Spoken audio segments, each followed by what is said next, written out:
This impressive building in the busy heart of Cupar is a local landmark.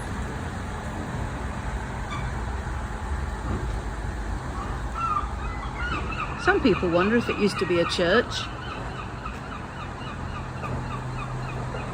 Most people know it simply as Cupar Library.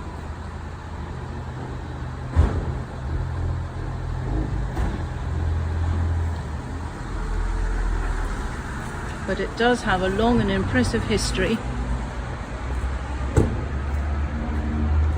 dating back many, many years.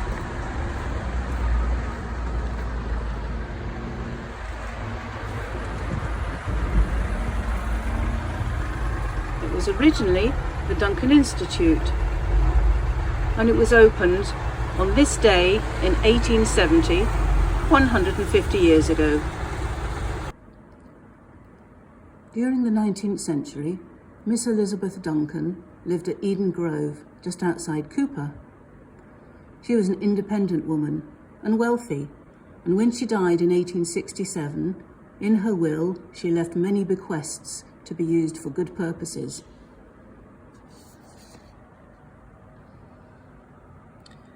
Of particular interest to us is the 9th clause.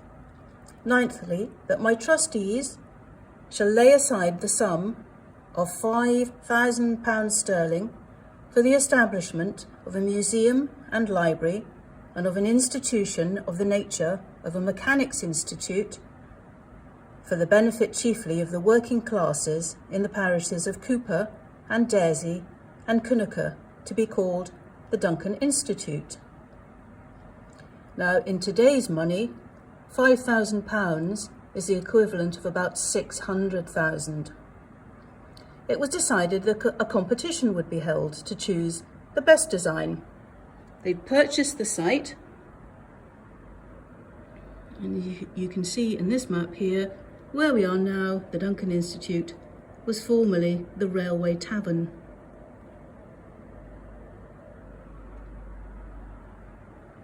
The brief for the competition was to be as ornamental to the town of Cupar as possible and to be within a certain budget. 5 designs made it to the final, and these were all available for the people of Cupar to view in the Corn Exchange. The winning entry was from Mr. John Milne of St Andrews. He was an architect with a fondness for the Gothic. His design was seen as an embellishment to the town and a great improvement to the locality. And this is his architectural drawing, still recognisable as today's Cupar Library. Although you may notice a difference in the spire, because the original spire was 114 foot, a twisted spire. Unfortunately, during a storm in January 1874, strong gales knocked 3 foot off the top, and that's why our spire today is truncated and ends in a crown rather than a spike. The Institute originally comprised of 2 reading rooms, a library, a recreational room, a lecture hall, a museum, and a billiard room. There was also accommodation for the caretaker or the librarian, and the second librarian to serve here was Thomas Murdoch, and during his time, both his children, Thomas Jr. and Marion, were born here, and their place of birth is actually noted on their records as the Duncan Institute.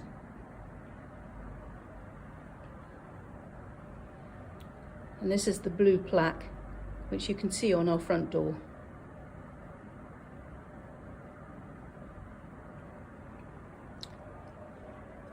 This room, which is now the reference room, or the local studies room, was originally a lecture theatre.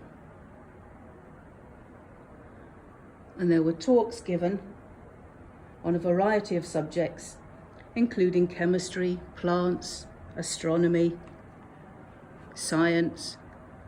And at the beginning of this year, which should have been our whole anniversary year, we arranged for some February lectures to be given, looking at subjects, the modern day equivalent of some of those lectures that were given nearly 150 years ago.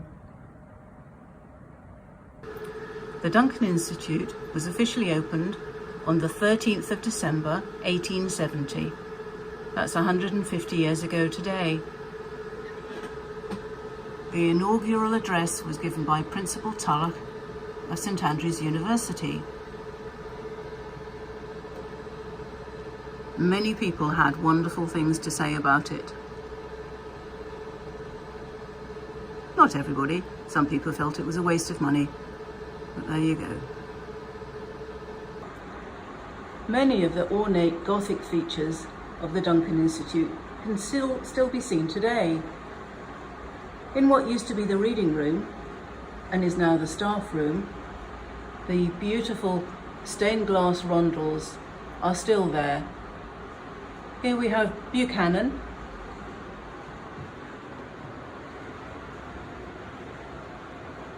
John Knox,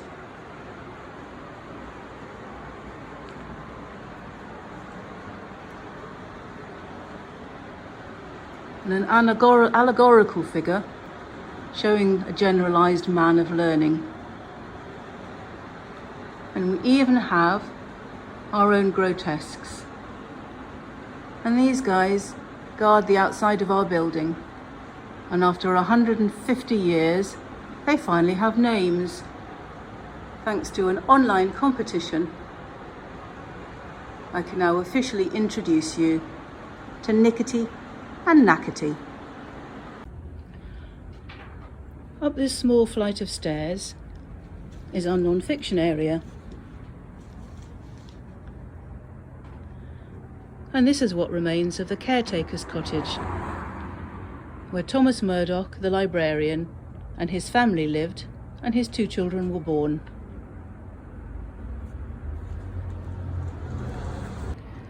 The building continued to be well used and was administered by trustees until 1972, when it was acquired by Fife County Council.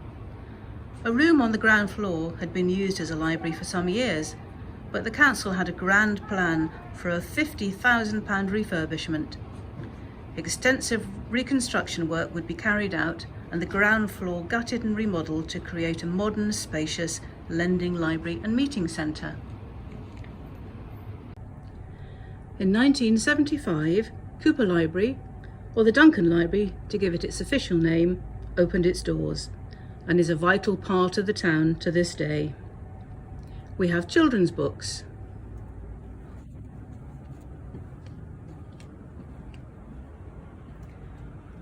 we have westerns and we have romance. We have a large print collection, general fiction, a few special collections,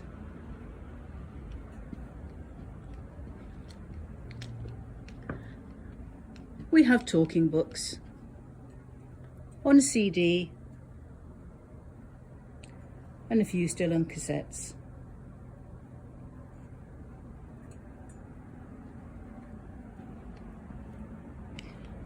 And in addition, in normal times, we have public access computers, which are very well used.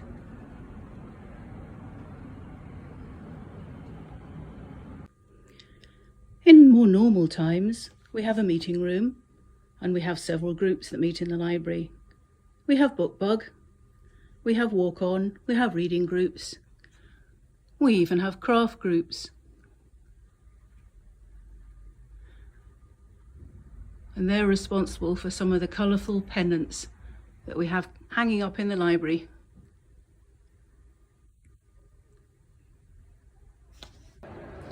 The Duncan Room, our local studies or reference room,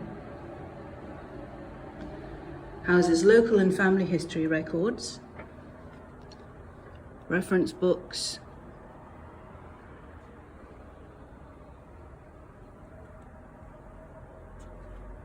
some of the rarer books in our collection, newspapers, some of them bound volumes. These are the Dundee Couriers. A wealth of material on microfilm, including more newspapers, old parish registers, census records, a bank of microfilm readers, and in addition we have maps, say scenes, valuation rolls, and many other resources.